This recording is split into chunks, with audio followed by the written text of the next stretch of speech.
So what would you do with $20 million? Today, we're going to dive into this wild story about a guy who got a massive windfall. But more than that, we're going to explore the psychology and the strategic thinking that really separates the wealthy from, well, pretty much everyone else. Okay, so our story kicks off with this guy in Florida who gets a truly life-changing amount of money, 20 million bucks from a property buyout. Now, what's the first thing you think he did? Go out and buy a mansion? A fleet of supercars, maybe? Nope, not even close. Instead of sinking all that cash into property, he does something completely different. He walks into a five-star hotel and just checks in, full time. I mean, what a totally unconventional choice, right? Let's break down why this is actually pretty brilliant. Okay, just think about the math for a second. His room is about $600 a day. That sounds like a lot, but it adds up to around $15,000 a month. And for that price, everything is handled. Utilities, housekeeping, parking. He's got over 40 breakfast options, fresh sheets every single day. His entire high-end lifestyle is completely on autopilot. And here is the absolute kicker. That $15,000 a month, to him, it's basically nothing. His $20 million principal is generating over $50,000 a month in interest alone. So get this, his luxury lifestyle is completely paid for by passive income, and he hasn't even touched a single dollar of the original $20 million. So with his finances totally set for life, what does he do? He gets a job. But this is where the real lessons begin, and they all come from his billionaire father.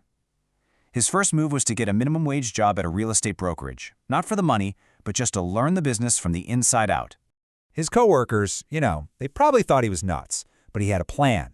A month in, he buys the single best unit in the entire building. And since he's his own agent, he pockets a massive $150,000 commission. Then he quits, on the spot, left everyone speechless. A few months later, he flips that same unit for another $200,000 in profit. Just pure strategy.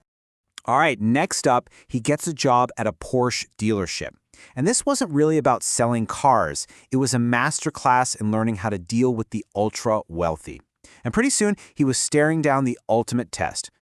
So picture this. A very wealthy woman is about to drop $5 million on a Porsche. But right at the last second, she gets cold feet. She turns to him and asks, "Am I being impulsive?" Wow.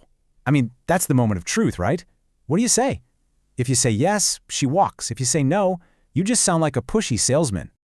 His response was a work of art, a masterclass in psychology. He says, "Ma'am, when you drive this Porsche, people are gonna go crazy. Everyone will want it, but only you can afford to act on that impulse. Everyone else, they can only admire it from a distance." She just beamed and bought it right then and there. Sale closed. But the lessons just kept coming. He asked his dad if he should take his jealous coworkers out to celebrate the big sale. His father's advice was sharp. Absolutely not. Go thank the woman who bought the car. You build relationships with powerful people. So he did. A month later, she came back and upgraded her car. And then his dad gave him even stranger advice. Give her $50,000 in cash.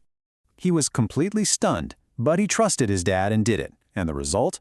A few days later, the woman came back with two of her friends, and all three of them bought Porsches. That initial $50,000 gift turned into $160,000 of new commission. He learned a massive lesson. You share the wealth with the right people, and they become powerful allies who bring you even more wealth. Okay, let's get to the final lesson, which, honestly, might be the most powerful one of all. It's about a seemingly simple car sale to his own brother-in-law.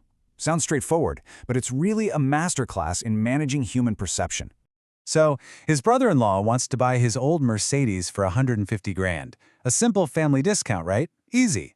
But his father insists he lists the car for its actual market value of $250,000.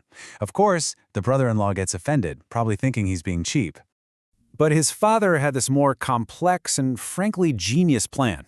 He said, first, sell the car to a total stranger for the full $250K. That way, you publicly prove what it's really worth. Then, you take $50,000 of that money and you just gift it to your brother-in-law for his car fund. And here is the core of it. His father explained that if he just gave a $100,000 discount on the car, it would be questioned. It might not even be fully appreciated. But by first proving the car's value, that $50,000 cash gift becomes this clear, undeniable act of generosity. One his brother-in-law will be truly grateful for. You see, it's not about the money, It's about the perception. And that really brings us to the main idea behind all of these stories. The most powerful thing in this world, it isn't money. It's not even power. It's a way of thinking. It's having a deep, fundamental understanding of human nature, what really drives people, what they value, and how they see the world. Now, this way of thinking isn't something you typically learn in school, and it points to this really fundamental gap in education. The source material we're looking at argues that this starts way back in childhood, with two very different ways of raising kids that lead to totally different outcomes in life. On one side, you have wealthy families who tend to focus on teaching their kids about human nature, about strategy, about social skills, right from a young age. And on the other side, a lot of ordinary families prioritize things like obedience, hard work, and technical skills, like playing the piano or dancing. Skills that, ironically, might end up serving the people who mastered that first set of skills. So, this brings up a huge question. If understanding people and strategy is so incredibly important, how can kids from ordinary families who might not get these lessons at home learn these absolutely crucial life skills? Well, the source we're digging into here proposes a solution to focus on teaching what you might call street smarts or social intelligence. The idea is to provide a tool that can help bridge that educational gap.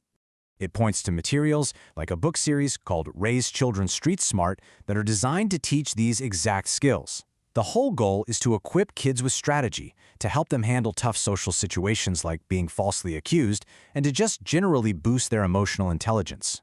And the method is really key here. The series uses things kids actually like, comics, relatable real-life examples, to teach the kind of wisdom that, let's be honest, a lot of us only learn the hard way, after making a ton of mistakes. And this really is the final, most important takeaway. The goal of teaching this kind of thinking isn't to create a bunch of manipulators. As the source concludes, cleverness is not a weapon to hurt others, but a way to protect oneself and wisely manage relationships.